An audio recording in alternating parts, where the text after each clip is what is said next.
की तैयारी में लगेगा, उसका दुनिया का कुछ न कुछ नुकसान तो जरूर होगा। मनाहत आप करते हैं और दुनिया को, और उसके मुकाबले में अगर कोई दुनिया को तरक्की देता है, दुनिया को गालिब करार देता है, दुनिया को मुकद्दर करता है, दुनिया की जिंदगी को ही असल मकसद बनाकर उसमें दुनिया की जिंदगी की तरतीब देता है, तो फिर उसके आखिरत का नुकसान होगा। दोनों में से एक का नुकसान होगा, दोनों बराबर चलेगा ऐसा नहीं हो सकता, इसलिए कि एक दूसरे का मुकाबिल है। इसको इख्तियार करेगा तो उसका नुकसान होगा, इसको इख्तियार करेगा तो इसका नुकसान होगा, ये होना ही है। चूंकि रसूलुल्लाह सल्लल्लाहु अलैहि वसल्लम सारे कायनात के लिए, जहान के लिए, सारे आलम के लिए अल्लाह ताला ने आप अलैहिस्सलाम को रहमत बनाकर भेजा। आप रहमतुल आलमीन है, इसलिए इस रहमत की तकाज़ा और मुक्तदा पर आप इंसान को रहबरी फरमाते हैं, आप इंसान को रास्ता दिखला रहे हैं कि जब दोनों का मुकाबला है, एक को तरक्की देते हैं तो दूसरा का नुकसान होना ही है। लिहाजा तरक्की अगर देना है तो फिर जब इसको तुम तरक्की दोगे, आप अलैहिस्सलाम फरमाते हैं आप उसको तरक्की दो, उसको मुकद्दम रखो, उसको आगे बढ़ाओ, जो हमेशा हमेशा बाकी रहेगा। उस पर अलामायत का जो किसी वक्त भी खत्म हो सकता है। दुनिया की हालत ऐसा है, किसी वक्त भी ये दुनिया खत्म हो जाए, दूर दराज से, या तो अपनी दुनिया से चला जाएगा, उसकी मौत होगी तो दुनिया पीछे रह जाएगी और वो दुनिया से अलग हो जाएगा, या वो जिंदा रहेगा, उसके पास दुनिया के तमाम असबाब, तमाम सामान है, लेकिन कभी कभी ऐसा होता है कि तमाम सामान उसके हाथ से छूट जाता है, निकल जाता है, और वो रास्ता बफकीर बनके, मिस्कीन बनके रास्ते पे पड़ा रहता है। तो दुनिया को छूटना ही है, दुनिया को खत्म होना ही है, चाहे मुल्क दुनिया से हो या चाहे दुनिया उससे अलग हो, दुनिया को निकलना ही है दुनिया। लिहाजा तुम तरक्की को अगर तरक्की देना है तो आखिरत जो हमेशा हमेशा बाकी रहेगा, कभी भी खत्म होने वाला नहीं है, उसको तुम तरक्की दो, उसके लिए तुम तैयारी में हो। Tentu ayat dirahmati Allah Subhanahu wa taala. Baginda Nabi sallallahu alaihi wasallam bersabda mafhumnya, sesiapa yang mencintai dunia dan mengutamakannya, maka dia tidak dapat lari daripada memudaratkan akhirat. Dan sesiapa yang mengutamakan akhirat, maka dia pasti akan memudaratkan dunianya. Kerana akhirat dan dunia adalah dua arah yang berlainan. Akhirat dan dunia adalah dua arah yang berlainan. Seseorang yang mengutamakan akhirat, seseorang yang mementingkan akhirat, seseorang yang meletakkan akhirat di hadapan, seseorang yang melebihkan akhirat, maka pada zahirnya didapati keduniaannya akan terjejas. Keduniaannya dia akan menghadapi sedikit sebanyak kerugian di dalam keduniaannya, kerana dia mementingkan akhirat, dia mengutamakan akhirat. Sebaliknya, seseorang yang mana mengutamakan dunia dan menyusun kehidupannya, menyusun untuk kepentingan dunia dia, dan tidak sanggup untuk menghadapi apa-apa kemudaratan atau kerugian keduniaan, maka akhiratnya akan terjejas. Akhiratnya akan terjejas. Karena ini dua, akhirat dan dunia adalah dua arah yang berbeza. Kemana orang itu mendekatkan diri, maka dia akan jauh daripada arah yang satu lagi. Apabila dia mendekatkan diri ke arah kiri, maka dia akan jauh daripada arah kanan. Kalau dia mendekatkan diri ke arah kanan, maka dia akan jauh daripada arah kiri. Dua benda ini, dua perkara ini tidak akan berjalan sebentar. Tidak akan berjalan sebentar. Maka tuan-tuan dan puan Allah Subhanahu wa taala, timbullah persoalan dalam fikiran manusia. Habis tu, yang mana satu yang saya perlu utamakan? Yang mana satu yang saya perlu dahulukan? Kerana kalau ke sini yang dia akan rugi, kalau ke sini yang dia akan terjejas, maka nak ke mana saya? Rasulullah SAW, Allah Subhanahu wa taala telah jadikan baginda sebagai rahmatan lil alamin. Baginda adalah rahmat untuk sekalian alam. Baginda adalah nabi yang sangat mengasihani umat. Baginda adalah Rasul Allah. Baginda adalah Nabi Allah. Baginda adalah penunjuk jalan. Maka baginda Nabi SAW dalam setiap situasi, setiap simpan, baginda menunjukkan jalan kepada umatnya, apa yang perlu dibuat, arah mana yang perlu dipilih. Maka Rasulullah bersabda, apabila kamu menghadapi pertembungan akhirat atau dunia, maka dahulukanlah perkara yang akan kekal ke atas perkara yang bakal fana. Dahulukanlah perkara yang akan kekal selama-lamanya ke atas perkara yang bakal fana. Apakah itu perkara yang kekal? Tidak lain tak bukan akhiratlah kehidupan yang kekal. Perkara-perkara di akhirat, kehidupan akhirat, kenikmatan akhirat. Sebaliknya kalau susah payah dan seksa di sana adalah bersifat kekal.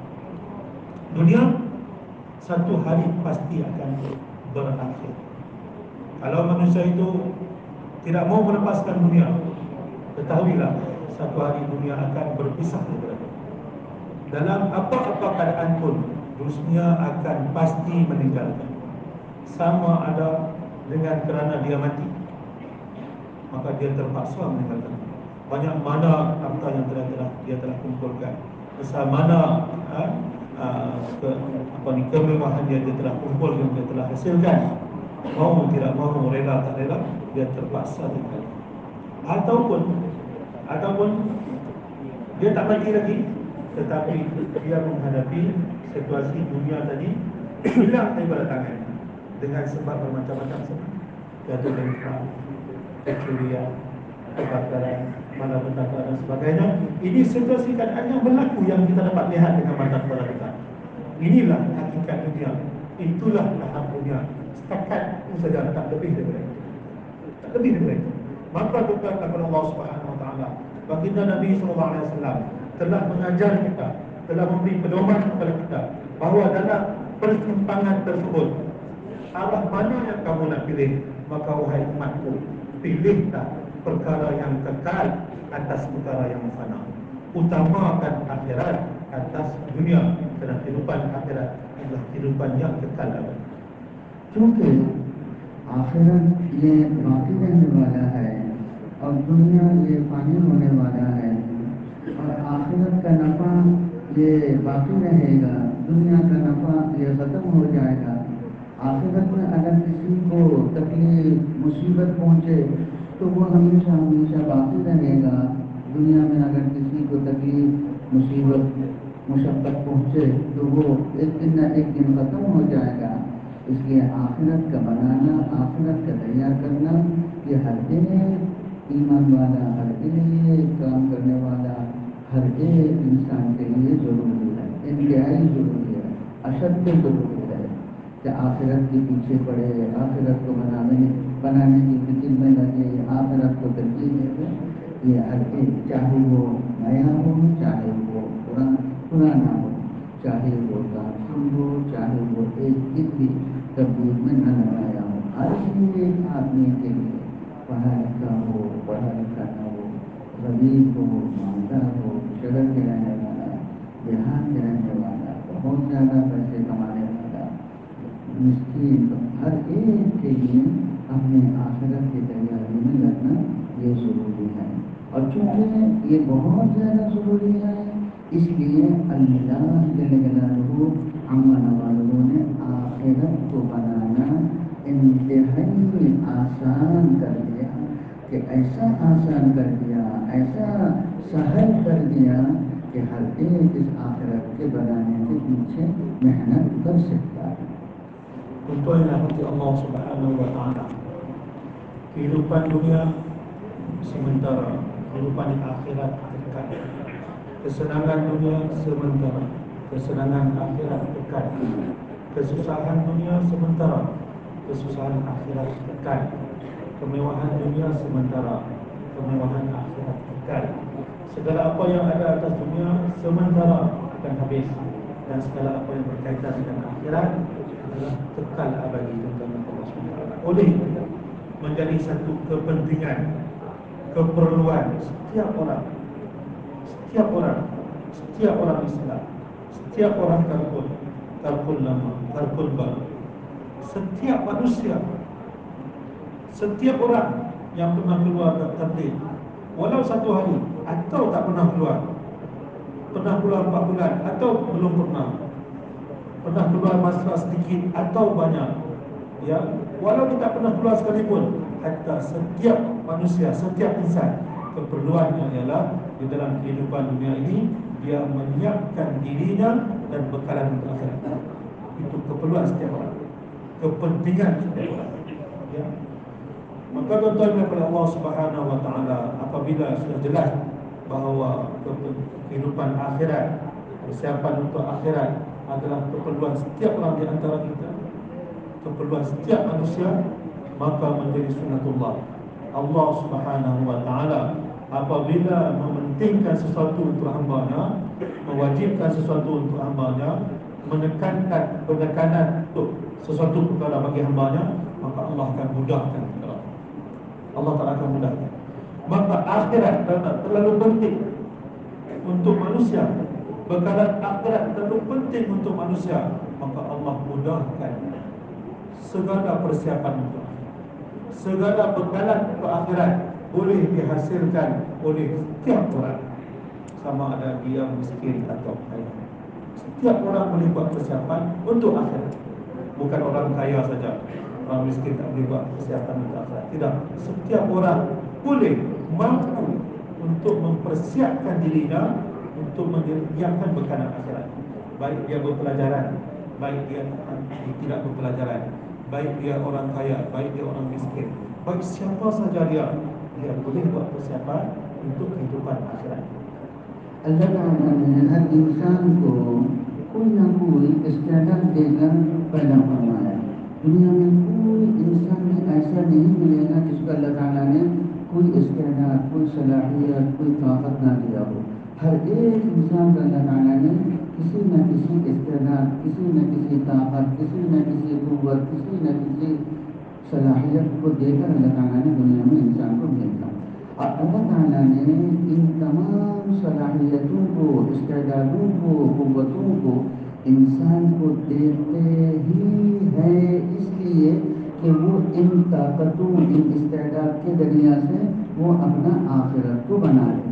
अल्लाह ताला कुरान में यूँ इरशाद फरमाते हैं कि वबतगी फीमा आताकल्लाहु दारल आखिरह, जो कुछ अल्लाह ने तुझे दिया है, आता हूँ, जो कुछ अल्लाह ताला ने तुझे दिया है, चाहे वो माल का इस्तेदाद हो, चाहे वो हुकूमत का इस्तेदाद हो, चाहे वो ताकत का इस्तेदाद हो, चाहे वो अक्सरियत का इस्तेदाद हो, चाहे वो इबादत का इस्तेदाद हो, चाहे वो दावत का इस्तेदाद हो, चाहे वो तबलीग में लगने का इस्तेदाद हो, जो कुछ भी अल्लाह ताला ने अल्लाह ताला ने तुझे इस्तेदाद दिया है, ताकत सलाहियत दिया है, वह बतक़ी दावल आखिरह, कि वो अल्लाह की दी हुई इस इस्तेदाद और ताकत से तो अपने आखिरत को बना, आखिरत की तैयारी कर ले।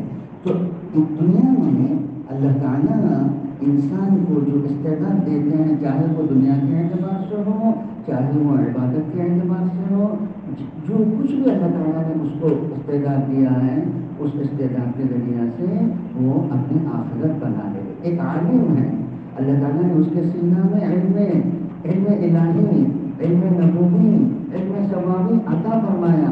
उसके अंदर ये इल्म की इस्तेदाद, इल्म की सलाहियत, इल्म की ताकत का अल्लाह ताला ने दिया है। तो अल्लाह ताला ने इल्म की ताकत को इसलिए दिया कि वो उस इल्म के जरिए से अपने आखिरत को बना ले। किसी को अल्लाह ताला ने माल के दौलत दिया है, माल का नेमत दिया है, तो वो इस माल के दौलत से अपने आखिरत को बना ले। किसी ने अक्सरियत का अल्लाह ताला ने उसको इस्तेदाद दिया है, लोगों के दिलों को उसकी तरफ रुजू कर दिया, लोग उसको वो जो कहते हैं वो मान लेते हैं। ये इस्तेदाद अल्लाह ताला ने उसको दिया है।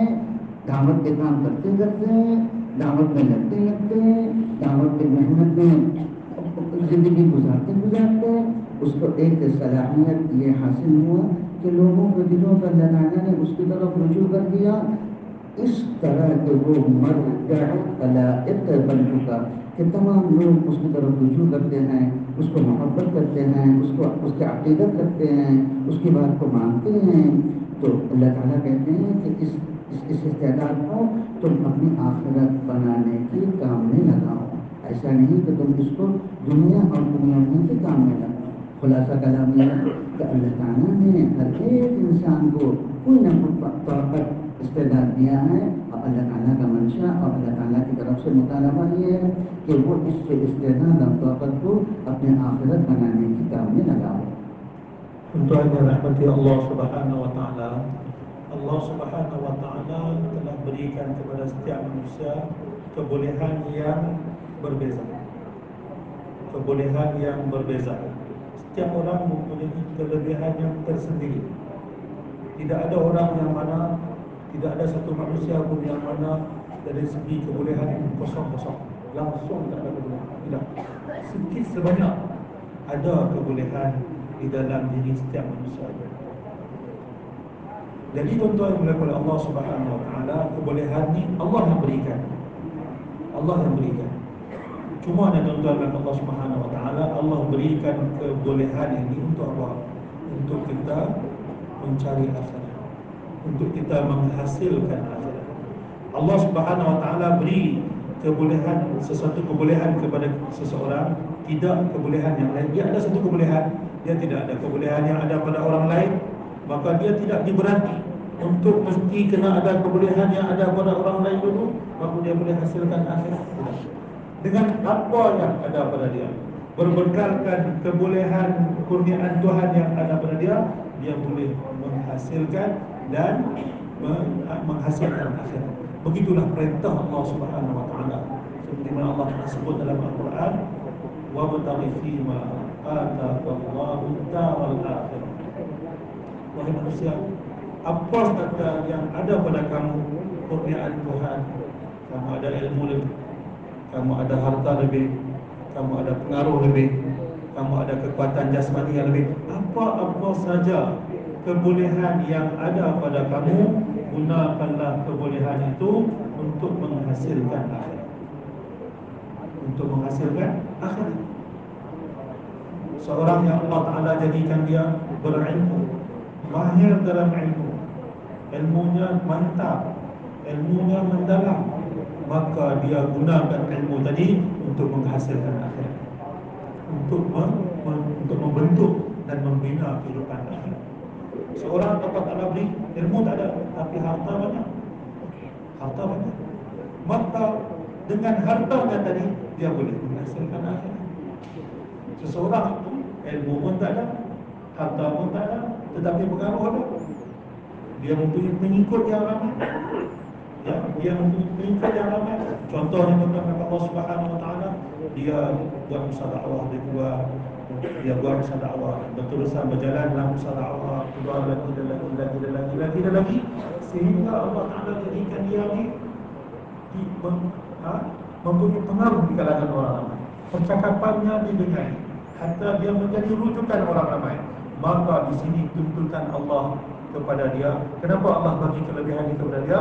Untuk dia menghasilkan akhirat, bukan untuk mencari kepentingan dunia, bukan untuk mencari kemewahan dunia, tetapi untuk mencari akhirat, untuk menghasilkan akhirat. Maka tuan-tuan kepada Allah Subhanahu wa taala, khulasannya ialah akhirat itu kepentingan bagi setiap orang manusia, dan usaha untuk menghasilkan akhirat, untuk mempersiapkan akhirat, untuk mencari bekalan akhirat, Allah Taala telah permudahkan, dan asbab Allah beri kepada setiap orang, iaitulah kebolehan yang berbagai-bagai, kebolehan yang berbeza-beza. Maka setiap orang berbekalkan kebolehan yang ada pada dia, dia kena gunakan untuk menghasilkan akhirat, untuk membina akhirat.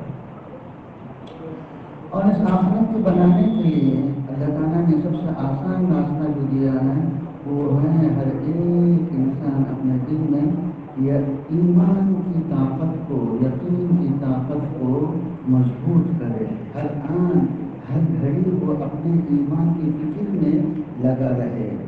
नया पुराना, ज़्यादा वक्त लगाने वाला, कम वक्त लगाने वाला, ज़्यादा कुर्बानी देने वाला, कम कुर्बानी देने वाला, हर एक हर आन हर घड़ी अपने ईमान के फिक्र में लगा रहे। कभी भी वो अपने ईमान से गाफिल न हो जाए, गफलत में न आ जाए कि ईमान के बारे में उसका कोई फिक्र नहीं, गाफिल होना। तो ऐसा न हो। हर एक आदमी जितना जितना वो अल्लाह ताला का मुकर्रब बनता है, इतना ही उसके दिल में अल्लाह ताला का खौफ, अल्लाह ताला का डर, अल्लाह ताला का शदीद पकड़ने का अंदेशा उसके दिल में लगा रहता है। अगर उसके दिल में ये कैफियत बढ़ता चला जा रहा है कि मैं अल्लाह ताला के सामने खड़ा होऊंगा, मुझे अल्लाह ताला के सामने अपने ज़िंदगी के तमाम कामों का और अपनी ज़िंदगी की तमाम फिक्रों का अल्लाह ताला के सामने हिसाब देना है। अल्लाह अलीम बिज़ात सुदूर है। अल्लाह ताला दिल के अंदर आदमी का क्या गुजरता है, किस हालत में, किस मोमेंट में उसका क्या हालत गुजरता है, क्या वो सोच रहा है, ये सब कुछ अल्लाह ताला जानने वाले हैं। तो अल्लाह ताला के सामने उसको खड़ा होना है और हिसाब देना है। इसका फिक्र उसके अंदर हमेशा लगा रहता है। तो जितना काम में तरक्की करता है, जितना काम में आगे बढ़ता है, इतना उसके दिल में अल्लाह ताला की खौफ, अल्लाह ताला के डर ये ज़्यादा पैदा होता है। तो ईमान में उसका तरक्की होता है। इन्नमल मुमिनून अल्लज़ीना इज़ा ज़ुकिरल्लाहु वजिलत क़ुलूबुहुम। जब कभी उसको अल्लाह याद आता है तो उसका दिल कांप उठता है, लड़ जाता है। उसको कभी लाहिक बना, हाँ मुझे मेरे अल्लाह के सामने खड़ा होना है, हाँ मुझे हर काम का, चाहे वो दावत की निस्बत से हो और चाहे वो दुनिया की निस्बत से हो, इसका हिसाब हमें अल्लाह ताला के सामने देना है। लिहाजा हर एक काम करने वाला नया पुराना अपने ईमान के बारे में फिक्र करे। जितना पुराना होगा उतना ही उसके ईमान के बारे में फिक्र होगा। जैसे सहाबा हज़रत हंज़ला रज़ियल्लाहु ताला अन्हु रसूलुल्लाह सल्लल्लाहु अलैहि वसल्लम की सोहबत में तो घर पहुंचे, बीवी बच्चों के साथ बात हुई। कुछ देर के लिए वो हालत बाकी न रहा जो हालत नबी जी की दरबार पे, नबी जी की मजलिस में होता था। कि जब नबी जी की मजलिस में होता है तो गोया ऐसा कि जन्नत जहन्नम सामने है और जब घर पहुंचे तो जन्नत जहन्नम याद ही नहीं रहा।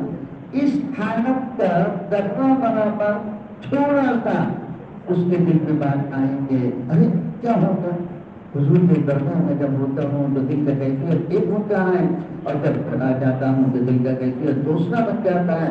तो फिर तो दिल का कैफियत एक हालत में बाकी न रहा तो फिर मैं तो मुनाफिक हो गया। दिल का जुबान से ये निकल रहा है ना फकाहनुकला, ना फकाहनुकला, ना फकाहनुकला। ईमान के बारे में सोचने वाले, ईमान के बारे में खबर रखने वाले, ईमान के बारे में फिक्र करने वाले, उसका यह हालत घर से निकल गए, बेचैनी, बेकरारी, रह न सके। रास्ते में हज़रत अबू बकर सिद्दीक़ से मुलाकात हुआ और सिद्दीक़ के कान में हंज़ला की आवाज़ पहुंची, पूछे क्या हुआ।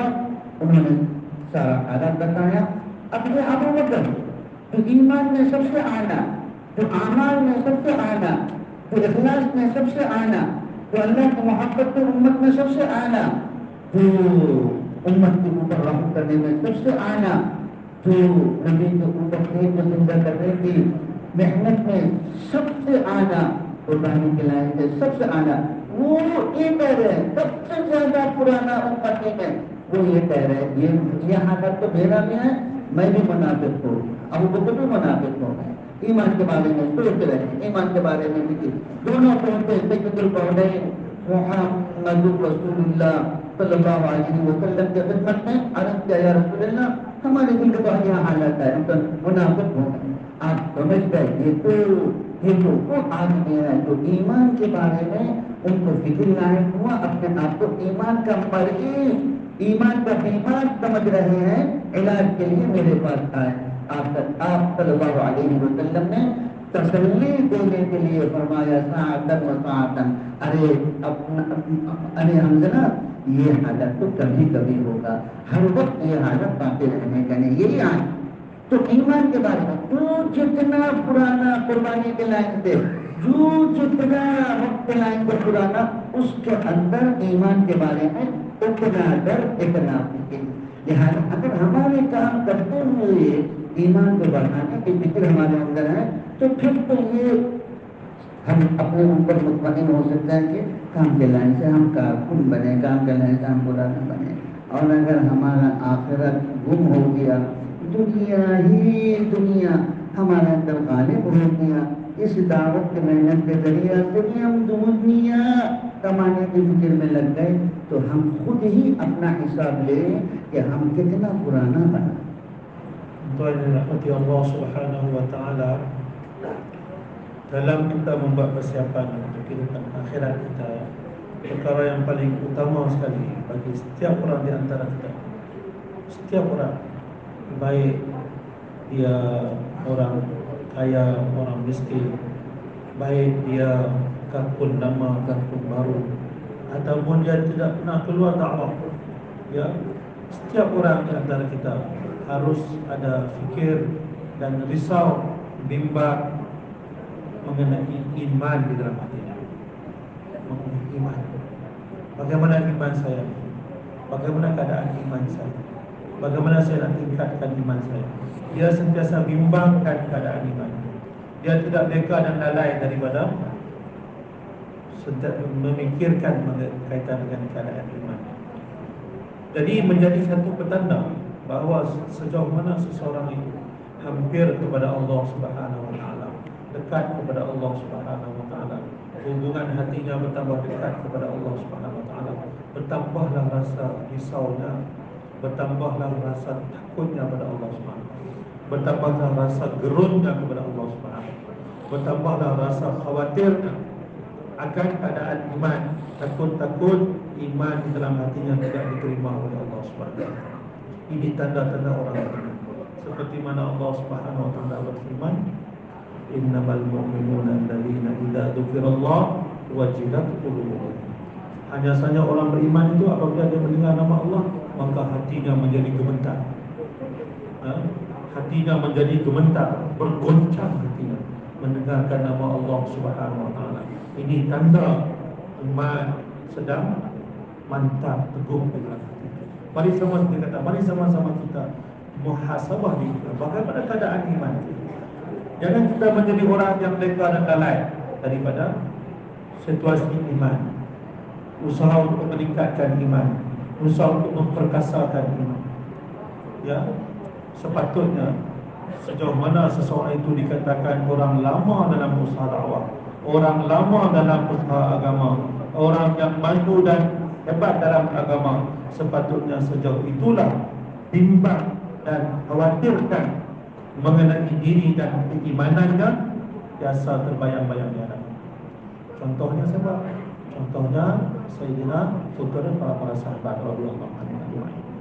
Sayyidina Hanzalah radhiyallahu anhu. Sayyidina Hanzalah radhiyallahu ta'ala anhu adalah antara para sahabat. Dalam satu peristiwa mereka berada dalam majlis Nabi sallallahu alaihi wasallam, maka mendengarkan sabdaan-sabdaan Nabi, apa yang baginda Nabi sampaikan. Mereka merasakan seolah-olah syurga dan neraka itu berada betul-betul di hadapan mereka. Mereka mengalirkan air mata. Begitu takut, begitu bimbang, begitu khawatir diri mengenai diri mereka sendiri ketika berada di hadapan Nabi sallallahu alaihi wasallam. Selesai sudah majlis bersama Nabi, mereka pun pulang ke rumah. Sayyidina Hanzalah radhiyallahu anhu berkata, apabila aku pulang ke rumah, maka isteri datang, anak-anak datang, maka gurau senda pun berlaku, maka keadaan kaifiat yang sebentar tadi di hadapan Rasulullah, air mata tidak berhenti, ya, khawatir, takut, bimbang, akhirat, syurga, neraka di hadapan mata semakin menghilang. Maka tidak sebenar-benar kata Hazrat, aku tersentak. Aku kata, kenapa? Apalah tadi dengan aku? Tadi aku menangis, sekarang aku ketawa. Tadi aku bimbang, sekarang aku seronok. Bukan Hanzalah sudah munafik. Bukan Hanzalah sudah munafik. Nah, apa Hanzalah? Dia telah mengulangi perkara ini, ambil keluar daripada rumahnya dalam keadaan menangis. Hanzalah telah menjadi munafik. Hanzalah telah jadi munafik. Hanzalah telah jadi munafik. Maka begitu tak ramainya, sambil dia lalu berdekatan dengan rupa Sayyidina Abu Bakar radhiyallahu anhu, maka Sayyidina Abu Bakar dengar suara Sayyidina Abu Bakar keluar. Wahai Hanzalah, apa yang kamu katakan ni? Maka Sayyidina Hanzalah memberitahu, begini keadaannya. Tadi kita duduk dalam majlis Nabi, maka dia ulang cerita itu balik. Sayyidina Abu Bakar radhiyallahu anhu, siapa? Orang nombor 1 dalam umat ini. Imannya nombor 1 dalam umat.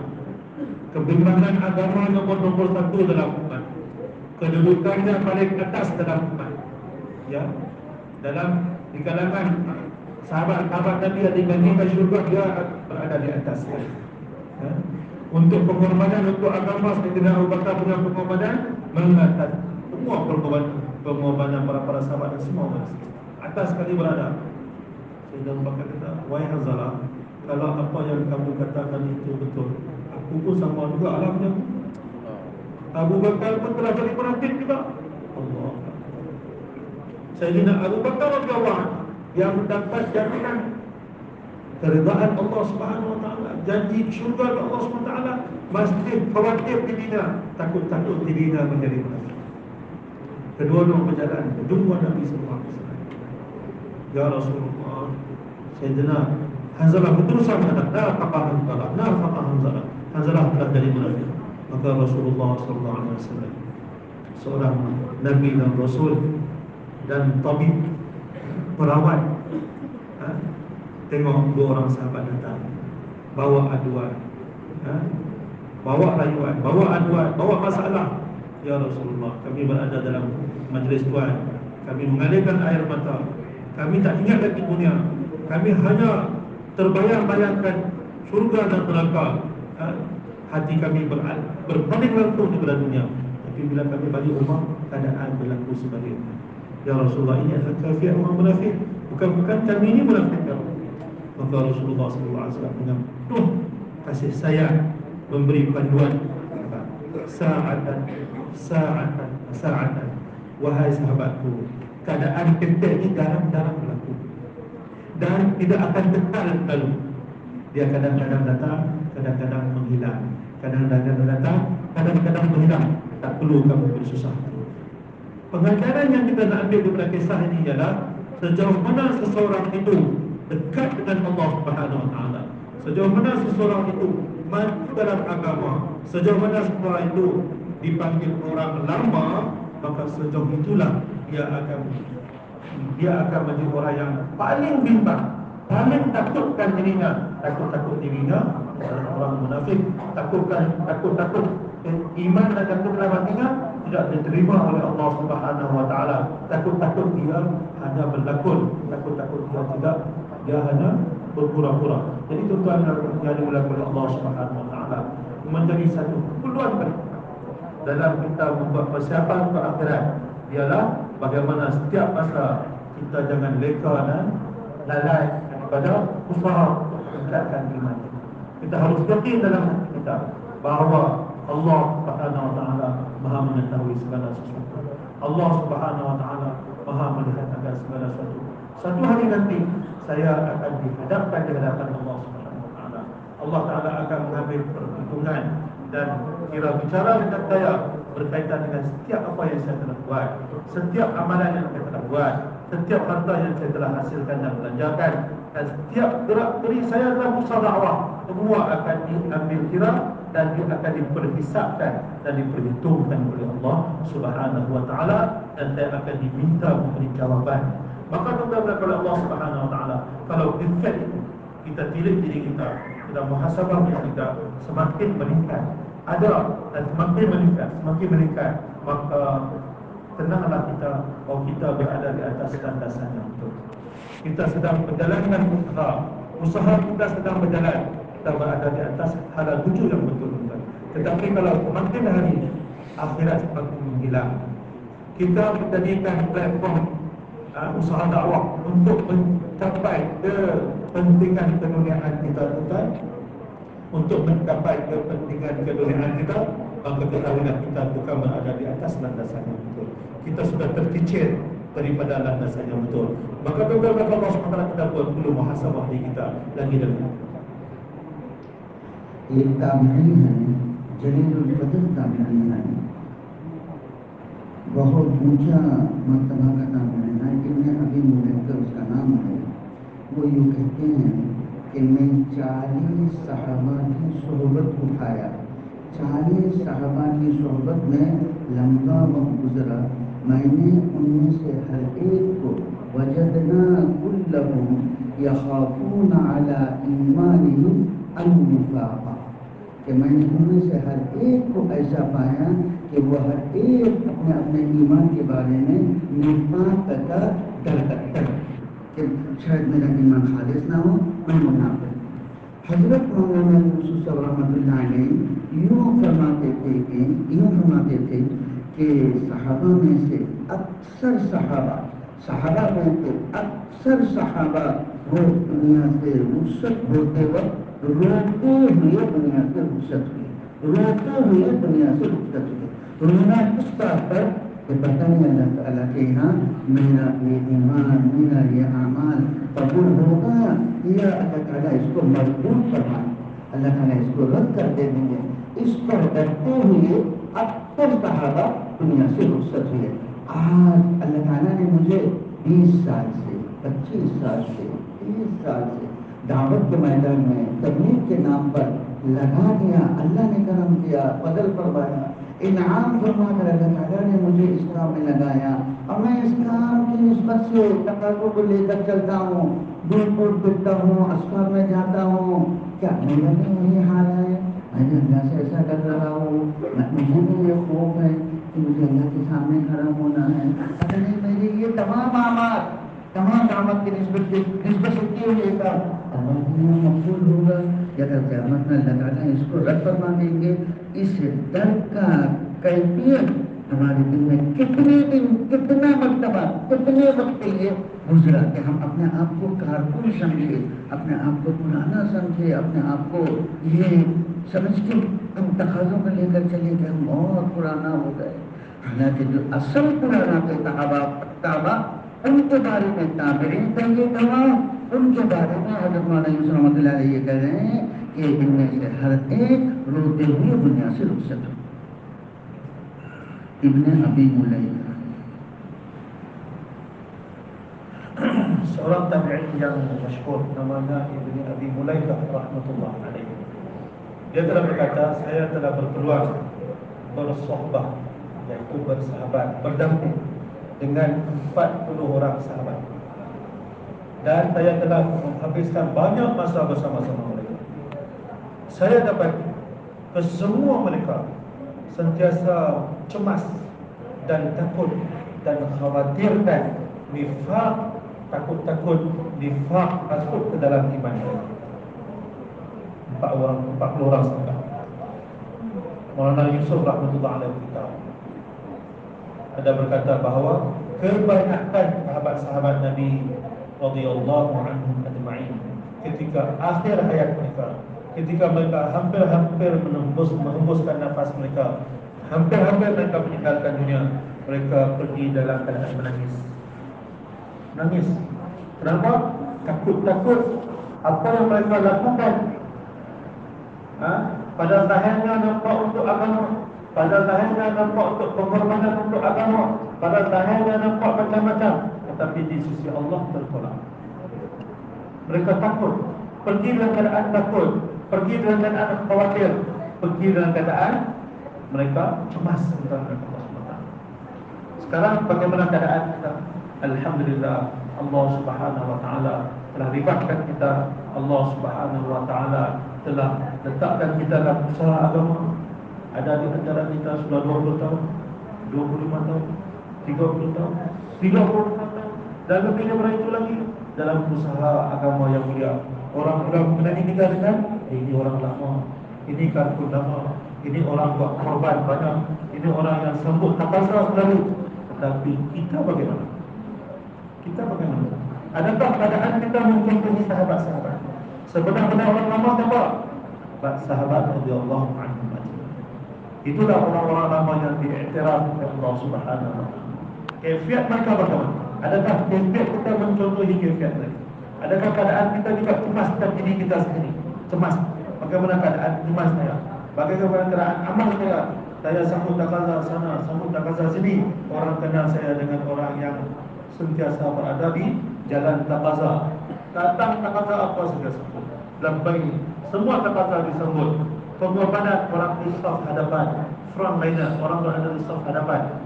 Tetapi di sisi Allah Subhanahu wa taala bagaimana? Adakah diterima ataupun tidak? Adakah diterima ataupun tidak? Takut-takut tertolak di sisi Allah Subhanahu wa taala. Dan dalam masa yang sama, apakah perasaan ini datang dan berapa kali datang dalam hati saya? Oh, saya orang lama. Oh, saya orang korban. Oh, saya orang tanggungjawab. Oh, saya itu. Oh, saya ini. Adakah perasaan ini datang dalam hati kita? Ini yang perlu kita muhasabah. Ini yang perlu kita periksa. Ini yang perlu kita tilik dalam hati kita, dalam diri kita, dalam perjalanan ini kita.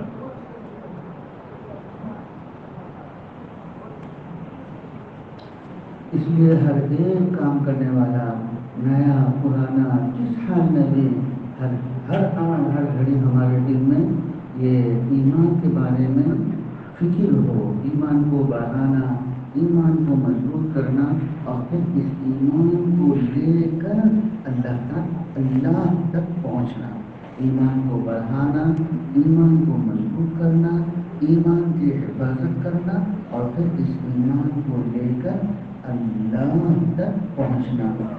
जब तक इस ईमान को लेकर अल्लाह तक ना पहुंच सके उस वक्त तक बेफिक्री गफलत ना आवे, गाफिल ना हो जाए, हर वक्त इसके बारे में फिक्रमंद रहे। और इसकी वजह यह है कि ये जो शैतान इब्लीस, जब अल्लाह ताला ने उसको अपनी रहमत से दूर फेंका और उस पर लानत भेजा और उसको मलऊन करार दिया, तो उसने अल्लाह ताला से मोहब्बत मांगा, वक्त मांगा कि जिस आदम की बुनियाद पर आपने मुझे अपनी रहमत से दूर किया, मुझ पर लानत भेजा, उस आदम को गुमराह करने के लिए मुझे क़यामत तक वक्त दे। अल्लाह ताला ने भी उसकी दुआ को कबूल करके उसको वक्त और मोहलत दे दिया। क़यामत तक एक एक इंसान के पीछे वो उसके ईमान को बर्बाद करने के लिए, उसके ईमान को हलाक करने के लिए, उसके ईमान को ख़राब करने के लिए, यहाँ तक कि वो दुनिया से इस हालत में रुखसत हो कि वो ईमान से महरूम हो जाए, मौत तक एक आदमी के पीछे लगा रहता है ताकि उसको ईमान से महरूम करके दुनिया से रुखसत करे।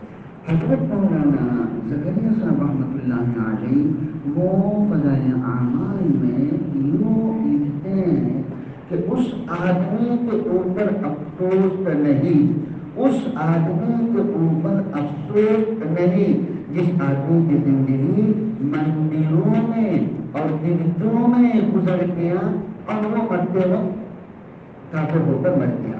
इस आदमी के ऊपर तो ऐसा अफसोस नहीं, लेकिन अफसोस तो उस आदमी के ऊपर है जो जिंदगी भर मस्जिद में गुजरा और उसकी जिंदगी मसाजिद के माहौल में गुजरा और ईमानी मजालिस में उसका जिंदगी गुजरा, लेकिन ईमान से गफलत बरतने की वजह से और ईमान की फिक्र न होने की वजह से उस पर मौत के वक्त शैतान सवार होकर उसको धोखा में डाला, उसको वस्ता में डाला, माँ बाप के शिकिल में आकर उसने यूँ कहा, मैं नसारा बन के मारा, मैं कामयाब हुआ, तू भी नसारा बन के मर, तू भी कामयाब हो जाएगा।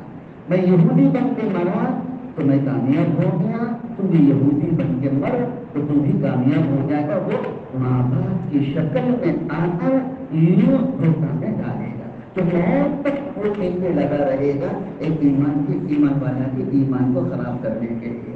तो अफसोस उस आदमी के ऊपर है कि जिसकी जिंदगी मस्जिदों में ईमान के हल्कों में गुजरा और मरते वक्त उसको ईमान के ऊपर हमला आया शैतान की तरफ से और उसके ईमान को खराब कर दिया, बर्बाद कर दिया और मरते वक्त वो ईमान से महरूम होते हुए मरते ही जहन्नम में पहुंचा। अल्लाह देखते है बरकत फरमाए।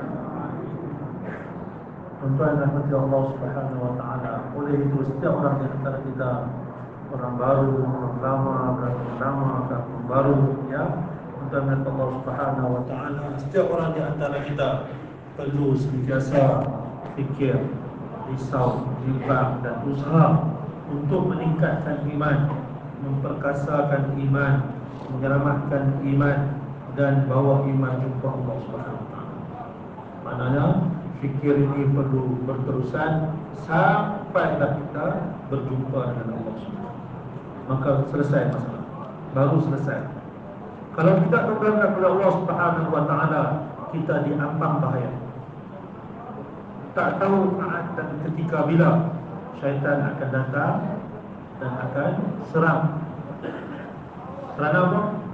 Apabila syaitan telah dilaknat oleh Allah Subhanahu wa taala, telah direjam oleh Allah Subhanahu wa taala dan telah Allah halau dia daripada syurga, maka dia telah bersumpah dan telah memohon peluang daripada Allah.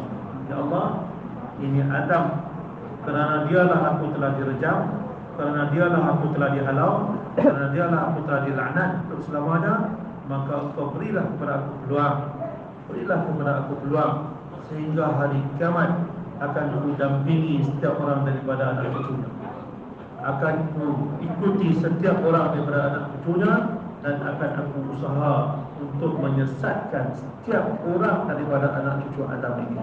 Dan syaitan tidak akan letih, tidak akan jemu dan tidak akan pedang untuk usaha menyesatkan anak Adam ini sehingga dia membawa anak Adam ini masuk neraka bersama-sama. Dia tidak akan putus asa, dia tidak akan kecewa, dan dia tidak akan rasa letih dan jemu sehingga dia membawa anak cucu Adam ini masuk bersama-samanya dalam neraka. Jadi tuan-tuan dan puan Allah Subhanahu wa taala, ya, maka kita kena fikir selalu. Kita kena fikir selalu supaya kita dapat kuatkan iman, tingkatkan iman, jalankan untuk meningkatkan iman, memantapkan, memperkasakan dan menjaga dan melindungi iman kita supaya kita dapat bawa dalam keadaan selamat berjumpa dengan Allah Subhanahu. Maka usaha kepada Allah Subhanahu wa taala, kata Maulana Zakaria rahmatullah alaih dalam kitab Fadail Amal, tidak hairanlah terhadap orang-orang yang mana hidupnya dihabiskan di dalam kuil ataupun gereja. Hidupnya dihabiskan di dalam kuil ataupun gereja dan tempat-tempat ibadat orang-orang bukan Islam. Lalu dia mati dalam keadaan kafir dan bangun bersama-sama dengan orang kafir. Itu tidak mengherankan, tidak menyedihkan. Yang menyedihkan dan menghairankan adalah orang-orang yang mana di dunia dahulu dia adalah daripada kalangan orang yang memakmurkan masjid. Dia ada daripada kalangan orang Islam, orang beriman. Waktunya banyak masa dihabiskan di dalam masjid, banyak masanya dihabiskan di atas tikar sejadah, banyak masanya dihabiskan untuk agama, tetapi dia tidak peka dan leka daripada keimanan, leka untuk menjaga iman, leka untuk menyelamatkan iman daripada serangan syaitan. Rasulullah SAW berkata bahawa syaitan akan datang ketika manusia dah mati, dan dia akan datang dan dalam rupa orang yang dikasihi oleh semati. Kalau dia kasih pada ibu dan ayahnya, maka dia akan datang dalam wajah ibu, wajah ayah, wajah keluarga yang dia paling kasih. Dan dia kata, wahai aku mati dalam keadaan Kristian, aku telah berjaya, aku dah masuk syurga, maka matilah kamu dalam Islam. Wahai anakku, ini ayah kamu ni, dia mati, ayah kamu, aku telah mati dalam keadaan dalam agama Yahudi, aku telah berjaya, aku telah masuk surga, kamu matilah juga dalam agama Yahudi, Majusi dan sebagainya. Ini serangan akhir, serangan hendak daripada syaitan untuk hapuskan iman anak-anak. Maka tetap kepada Allah Subhanahu Wa Taala, orang yang sentiasa fikir, orang yang sentiasa cemas, orang yang sentiasa bimbang, orang yang sentiasa teka untuk keselamatan imannya, maka diharapkan Allah Taala akan selamatkan dia. Adapun orang yang tenang, syok diri, tenangkan diri dia, tak apa pun ada dah jamin aku orang lama, aku orang korban, aku itu, aku ini, maka tuan-tuan Allah SWT dia khawatiri kematiannya berakhir dengan su'ul khatimah. Ya, mati dalam keadaan imannya terkabut, mati dalam keadaan imannya sudah hilang daripada hatinya, mati dianggap orang sebagai orang Islam tapi dibangunkan bersama orang bukan Islam. Maka kata Maulana Zakaria rahmatullah alaih, sangat-sangat menghairankan dan sangat-sangat menyedihkan keadaan orang macam ini. Semoga Allah Ta'ala selamatkan kita semua daripada keadaan ini. Semoga Allah Ta'ala beri taufik kepada kita untuk kita sentiasa berusaha untuk mempertahankan iman kita, untuk memantapkan iman kita, dan untuk menyelamatkan iman kita sampai kita jumpa Allah Ta'ala. इस ईमान की मेहनत मेहनत कुव्वत ताकत हर एक फर्द बशर, हर एक औलाद आदम के दिल के अंदर पैदा हो जाए, उसका ईमान मजबूत हो जाए, वो ईमान के साथ अल्लाह ताला तक पहुँच जाए, उसके ईमान महफूज हो जाए। इसके लिए आका नामदार ताजदार मदीना मुहम्मद रसूलुल्लाह सल्लल्लाहु अलैहि वसल्लम उन्होंने अपने आंसू, अपना पसीना, अपना खून सब कुछ खत्म किया। बदर की लड़ाई में जब अगला दिन मुकाबला होगा, पूरी रात अल्लाह के दरबार में सजदे में आप अलैहिस्सलाम आंसू बहा रहे हैं और अल्लाह से मांग रहे हैं अपने उम्मत के ईमान की हिफाजत के लिए। ऐ अल्लाह, अगर ये चंद आंसू में खत्म हो जाएगा, जमीन के ऊपर आपको बुलाने वाला, आपको पुकारने वाला, अल्लाह अल्लाह कहने वाला एक भी बशर बाकी नहीं रहेगा। अल्लाह आप मदद फरमाए, आप नुसरत फरमाए। तारीफ में आप दावत देकर पहुंचे, काफिरों ने, मुश्रिकों ने आप पर जो कुछ जुल्म करना था वो उसका इंतहा किया और फिर शरीर बच्चों को पीछे लगाया और आप तीनों का एक आज के लिए आप यहाँ नहीं ठहर सकते, एक दशक के लिए आप यहाँ नहीं, अभी आप हमारे शहर से निकल जाएंगे। आप भूखे हैं, आप प्यासे हैं, आप धूप में पसीना पसीना हो रहे हैं। इस हालत में आपको निकाला और शरीर बच्चों को लगाया। वो पत्थर आपके कदम मुबारक पर ऐसा बरसा रहा है कि एक कदम उठता है तो उसमें भी पत्थर, एक कदम जमीन में आप रखते हैं तो उसमें भी पत्थर, पूरा बदन लहूलुहान हो गए। और आप जब पहुंचे एक तसल्ली की जगह में तो आप इसी कौम के लिए इसने इतना आप पर तकलीफ पहुंचाया, इतना आप पर जुल्म किया, आपने इसके लिए दुआ मांग रहे हैं अल्लाह से कि अल्लाह इस कौम को आप हिदायत दे दीजिए। मेरे कौम मुझे समझ नहीं पाया, मेरी कौम मेरी दावत को समझ नहीं पाया। आप कौम के दर पे न बददुआ करते हैं, न कोई शिकायत अल्लाह ताला से करते हैं। अगर कोई लफ्ज़ उस वक्त शिकायत का आपकी जुबान से निकला तो ये निकला कि अल्लाह मैं अपनी शिकायत आपके खिदमत में पेश करता हूँ। मैं नहीं समझा सका, मेरी कुव्वत की कमी, मेरी समझाने की कमी, मेरी तदबीर की कमी, मेरी बुझाने की कमी, इस वजह से ये कौम नहीं समझ सके। मैं कौम का कोई बदनामी, कोई शिकायत नहीं करता। और इसके बाद आखिर में आप अल्लाह ताला से क्या फरमाते हैं in lam takun sahiban 'alaika, in lam takun sahiban 'alaika, ay Allah, इन तमाम अहवाल के बावजूद अगर आप मुझ पर इस वक्त नाराज नहीं है, तो मैं इन तमाम तकलीफ में से किसी एक तकलीफ का भी कोई परवाह नहीं करता। फला उबाली इल्लम तकुन साहिबन आलिका फला उबाली, मैं एक कभी न मैं मेरे भूख को, न मैं मेरे प्यास को, न मुझे पत्ता बरसाया जाने का, न लहू लवान होने का, न पसीना में पसीना होने का, न मैं किसी भी बात को परवाह नहीं करता हूँ। अगर इस वक्त आप मुझसे नाराज नहीं है, आप मुझ पर राजी हैं, अगर शिकायत है तो मैं अपनी शिकायत करता हूँ। दाई इबादत की मेहनत में अपनी जिंदगी गुजारता है, कुर्बानी में आगे बढ़ता है, तो वो किसी शादी का, किसी काम करने वाला का शिकायत नहीं करता।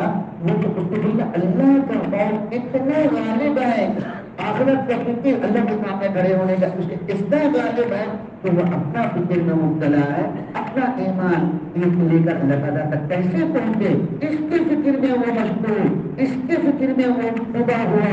इस वजह से किसी साथी का कोई शिकायत नहीं करता है, अल्लाह से मांगता है, अल्लाह की रजामंदी को ढूंढता है और अल्लाह की रजामंदी की वजह ये इस्लाम को पूरा करता है। तो जिंदगी के आखिर तक नबी अलैहिस्सलाम ने उम्मत के फिक्र में, उम्मत की जरूरत में एक एक उम्मती के अंदर ईमान मजबूत हो जाए, ईमान बनी हो जाए, इसके लिए अपने सब कुछ आपने कुर्बान किया।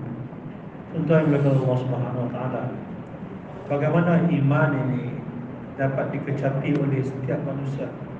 Bagaimana manusia jangan jadi mangsa syaitan dan iblis. Bagaimana setiap manusia dapat selamat dari neraka Allah, masuk dalam syurga Allah. Bagaimana setiap manusia mendapat nikmat iman, nikmat yakin kepada Allah Subhanahu Wa Taala. Untuk masuk itu, baginda Nabi Muhammad sallallahu alaihi wasallam telah mengorbankan segala-galanya. Keringat baginda pun telah dikeringkan, darah baginda pun telah dialirkan, air mata baginda telah kering demi untuk berdoa untuk umat ini. Pengorbanan yang tidak putus-putus telah baginda Nabi sallallahu alaihi wasallam yang berikan demi untuk memastikan bahawa supaya jangan ada seorang pun umat aku, jangan ada seorang pun daripada umat manusia ini menjadi habuan syaitan, semua dapat pulang kepada Allah membawa iman yang sempurna. Di dalam peperangan Badar, sehari sebelum keesokan harinya akan berlaku peperangan dan pertempuran, di malam itu baginda Nabi sallallahu alaihi wasallam nangis. Sepanjang malam baginda Nabi sallallahu alaihi wasallam mengalirkan air, meraih dan meraih, berdoa dan menangis, memohon kepada Allah Subhanahu Wa Taala dengan rayuan yang cukup itu hati. Ya Allah, ini dia segelintir daripada hamba-hamba yang tidak berkasut, dalam keadaan pakaian tak cukup, tak ada kenderaan, makan pun tak cukup, mereka dapat, mereka dalam keadaan dahaga. Ya Allah, mereka yang segelintir ni, kalau kau biarkan mereka dikalahkan, maka tidak akan ada lagi orang yang akan menyebut nama-Mu di atas muka bumi. Begitu sekali baginda Nabi sallallahu alaihi wasallam nangis minta kepada Allah Subhanahu. Air mata baginda telah keringkan untuk umat ini. Dan di dalam peristiwa Taif, kita pernah dengar, kita selalu dengar dalam peristiwa Taif, baginda Nabi sallallahu alaihi wasallam pergi jauh perjalanan jalan kaki, ya, sampai di mana baginda sampaikan dakwah. Pembesarnya tidak menerima, dihalau keluar, diusir keluar. Bukan saja diusir kosong, bahkan diupah pula budak-budak nakal, budak-budak yang jahat, menghujani baginda dengan batu. Ya, begitu dahsyat balikan batu di dalam Allah SWT, sehingga tidak ada langkah dan tidak ada hujan batu. Satu langkah diangkat penuh dengan hujan batu, letak kaki sebelum langkah yang kedua hujan batu, sehingga seluruh badan baginda luka dan berdarah. Dan datang daripada jauh, makan pun tidak diberi, minum pun tidak diberi. Baginda balik dalam keadaan yang dapat dahaga, panas. Ya, mereka kata, keluar kau daripada sini, berambus kau daripada sini, satu saat pun kau tidak dibenarkan tinggal di tempat. Baginda Nabi sallallahu alaihi wasallam telah diusir. Darah baginda telah mengalir keluar daripada badan baginda. Ya, apabila baginda sampai ke tempat yang agak teraman daripada serangan-serangan budak-budak tadi, maka baginda mengadu. Apa aduan baginda? Baginda mengadu mengenai orang Taif kan? Tidak. Aduan baginda ialah, ya Allah, aduan itu ialah aku ni tak cukup pandai untuk menyampaikan kepada mereka. Mereka tak faham, mereka tak kenal aku, mereka tak dapat nak faham apa yang aku sampaikan. Ya Allah, aku lemah, aku tak pandai, aku kelemahan daripada pihak aku, ketidakupayaan itu daripada pihak aku. Mereka tidak ada salah apa-apa. Mereka tak kenal, mereka tak tahu. Mereka tak tahu bahawa aku adalah Rasul. Kalau mereka tahu, mereka tak buat macam. Ya. Kemudian apa lagi? Diiringi dengan doa. Ya Allah, kau berilah hidayah kepada mereka. Ya Allah, kau berilah petunjuk kepada mereka. Dan Nabi sallallahu alaihi wasallam berkata, "Fa in lam takun sakhitan 'alayya fala ubali." Ya Allah, kalaulah demikian rupa ujian yang kau telah letakkan atas diriku sekarang dengan lontaran batu, dengan pengusiran, macam-macam lagi, tapi dalam keadaan ini kau redha dengan aku, cukup bagi aku. Tidak hirau, aku tak peduli semua itu. Keredaanmu cukup bagi, keredaanmu cukup bagi itu. Biarlah batu ini balik, biarlah mereka mengusir aku, biarlah mereka menghalang aku, biarlah mereka buat apa pun kepada aku, lebih daripada itu lagi pun, asalkan engkau redha dengan aku, fala ubali, maka aku tak kisah. Maka tuan-tuan yang dimuliakan oleh Allah Subhanahu wa taala, inilah dia sifat dai. Dai dia akan korban. Dai dia akan korbankan harta darahnya, harta keringatnya, air matanya demi untuk keselamatan umat manusia. Dan apabila dia ditentang, apabila dia disakiti, apabila dia dibantah-bantahkan, maka dia tidak akan repot atau tak akan mengadu, oh si fulan macam tu, si fulan punya pasal lah, si fulan punya sabotaj lah, si fulan punya rancangan lah. Tak, dia menuduh dirinya yang kurang. Kerana saya lah semuanya terjadi, kerana saya lah perkara itu terjadi, kerana kekurangan saya, kerana kelemahan saya, kerana ketidakupayaan saya, kerana kebahitan saya lah, semua perkara dia akan tuduh dirinya sendiri. Dan dalam masa yang sama, dia mengharapkan keredaan Allah. Ya Allah, kau redha dengan aku, maka cukup bagiku. Dia punya fikir berkaitan dengan iman dalam hatinya menyebabkan dia lupa untuk menuding jari ke arah orang lain. Dia fikir mengenai iman, dia fikir mengenai keyakinan, dia fikir mengenai hubungan dia dengan Allah, kasih sayang untuk dapatkan kasih sayang Allah Ta'ala, hingga tidak memberi ruang kepadanya untuk menuding jari kepada orang lain. Ini sifat dai. Mudah-mudahan Allah Subhanahu wa taala memberi kepada kita sifat yang sama ya Allah Taala telah berikan kepada kekasihnya Nabi Muhammad sallallahu alaihi wasallam. Jadi tuan-tuan kepada Allah Subhanahu wa taala, berterusan baginda Nabi sallallahu alaihi wasallam menjalankan hal dan pengorbanan supaya umat manusia ini mengecapi nikmat iman, dapat bawa iman, dapat memperkasakan iman, dapat memantapkan iman, dan dapat menyelamatkan iman, bahawa jumpa Allah Subhanahu wa taala. Ini fikir Nabi Muhammad, ini risau Nabi Muhammad, ini usaha Nabi Muhammad. Rasulullah sallallahu alaihi wasallam Arafah के मैदान में इंसान की तबीयत, इंसान की खिलकत, तो उसके दिल के अंदर जो तमन्ना होता है, उसका दिल के जो आरज़ू होता है, उसके दिल के अंदर की जो ख्वाहिश होता है, वही उसकी जुबान से निकलता है। हर एक अपने बच्चों के बारे में, हर एक अपने औलाद के बारे में, हर एक अपने रिश्तेदारों के बारे में, हर एक अपने कारोबार के बारे में अरफा में अल्लाह से दुआ कबूल करवाना है, और आप सल्लल्लाहु अलैहि वसल्लम अरफा के मैदान में 3.5 घंटे धूप के नीचे हाथ फैलाकर आपसे जो मांग रहे हैं वो उम्मती के लिए मांग रहे हैं। ऐ अल्लाह मेरी उम्मत को आप माफ कर दीजिए, मेरी उम्मत को आप माफ कर दीजिए। अल्लाहुम्मा इग़फिर ली उम्मती, अल्लाहुम्मा इग़फिर ली उम्मती। आदमी के दिल में जो कुछ होता है वो मौत के वक्त उसके जुबान से निकलता है। फिर किसी के लिए वसीयत करता है, किसी के लिए कुछ खैरियत की वसीयत करता है। आप सल्लल्लाहु अलैहि वसल्लम दुनिया से रुखसत हो रहे हैं और आपके फिक्र उम्मत के लिए आपके सामने से पर्दा हटाया गया। आप देख रहे हैं कि उम्मत नमाज के अंदर है, आप खुश हो गए। आप हशर के मैदान में होंगे, वहां भी आप उम्मत को मुकद्दम करेंगे, वहां भी हर एक नबी या नफ्सी करेगा और आप सल्लल्लाहु अलैहि वसल्लम की जुबान से या उम्मती निकलेगी। आपके लिए अल्लाह ताला आपके इकराम में मिंबर भेजेंगे फरिश्तों के वसीला से कि आप उस पर बैठे, आपके फरिश्ते आपके मकाम जन्नत में पहुंचाएगा। आप इस डर से, इस खौफ से कि मैं मिंबर पर बैठूं तो मिंबर मुझे उठाकर अपनी जन्नत में पहुंचाएगा, अपने मकाम पे, और मेरी उम्मत पीछे रह जाएगी। उसको कौन देखेगा, उसको कौन नजात दिलवाएगा? अल्लाह से। इसलिए अल्लाह के भेजा हुआ इकराम को कबूल करते हुए मिंबर पर आप हाथ रख देंगे, लेकिन बैठेंगे नहीं, इस दर्जे के मिंबर को लेकर चले गए।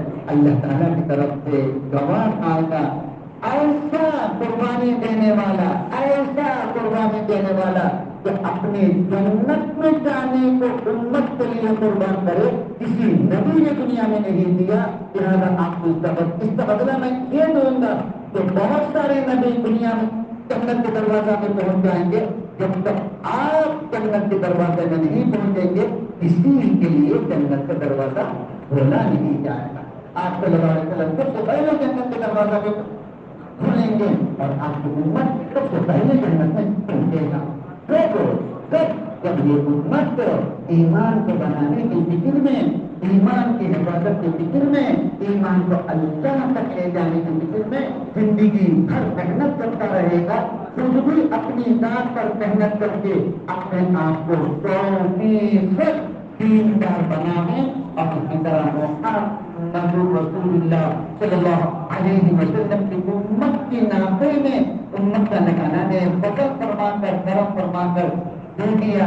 इस दिशा में क़यामत तक आने वाली एक एक मरने बशर, एक एक उम्मती अल्लाह ताला की जहन्नम के अज़ाब से बच जाए और जन्नत में पहुंच जाए। उसके लिए ईमान की मेहनत में लगे, खुद भी ईमान की मेहनत करे, दूसरों पर ईमान की मेहनत के लिए दावत के निस्बत से अपनी जान मान के कुर्बानी दे। इसके लिए अल्लाह ताला ने मुहम्मद रसूलुल्लाह सल्लल्लाहु अलैहि वसल्लम की उम्मत में अल्लाह ताला ने बनने की तौफीक अता फरमाया। लिहाजा इसका शुक्र अदा होगा, इसका कदर होगा जितना हम अपनी ताकत, अपनी सलाहियत, अपनी कुव्वतों को इस काम में लगाएंगे, इखलास के साथ, रज़ा इलाही के जज्बा से अपनी तमाम ख्वाहिशात को नीचे डालकर कुर्बानी के निस्बत से आगे बढ़ेंगे। इंशाअल्लाह अल्लाह ताला की तरफ से इंतहाई बड़ी उम्मीद, अल्लाह ताला पक्का ईमानदार बनाकर दुनिया से हमें अल्लाह तक पहुंचाएंगे। Kita yang Allah Subhanahu wa taala Medan Arafah di musim haji adalah menjadi tumpuan para haji, dan di situ dikenali sebagai tempat doa dikabulkan. Maka orang mengangkat tangan, berdoa dengan sesungguh hati, doa dengan ikhlas, doa dengan sepenuh hati, dan yakin bahawa doanya akan dikabulkan.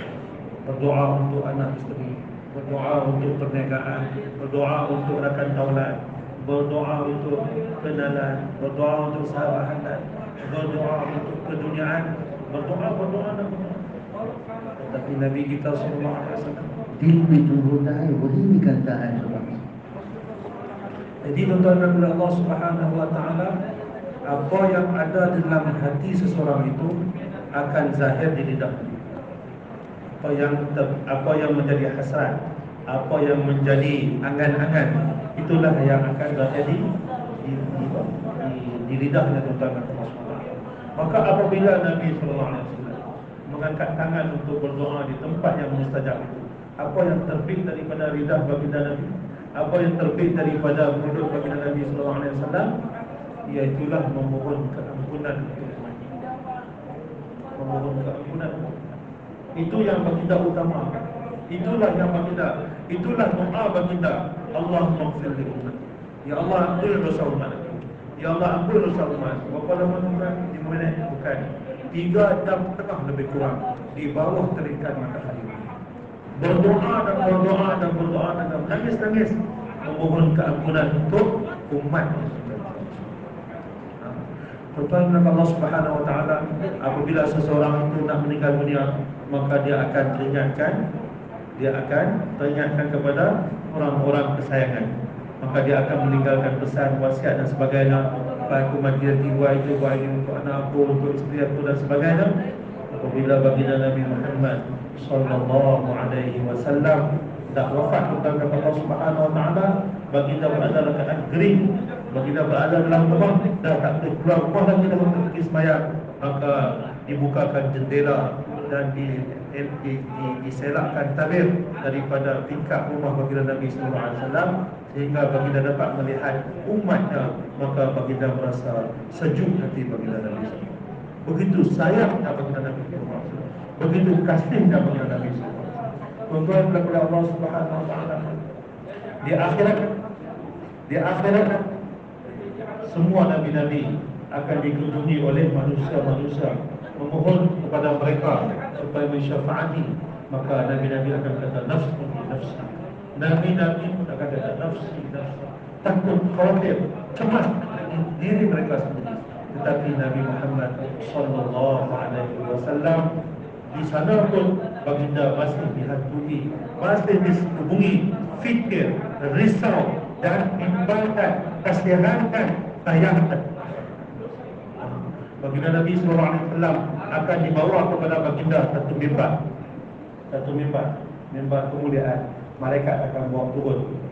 Maka malaikat akan kata, wahai Rasulullah, wahai Nabi Muhammad sallallahu alaihi wasallam, duduklah di atas mimbar ini, dan dia akan bawa tuan ke maqam tuan syurga yang atas, yang paling tinggi, yang paling mewah. Maka baginda Nabi sallallahu alaihi wasallam terfikir sejenak. Apa yang beliau fikirkan? Kalau aku duduk di atas mimbar ini, maka mimbar ini akan bawa aku naik surga. Lalu apa akan jadi dengan umat aku juga? Apa akan jadi?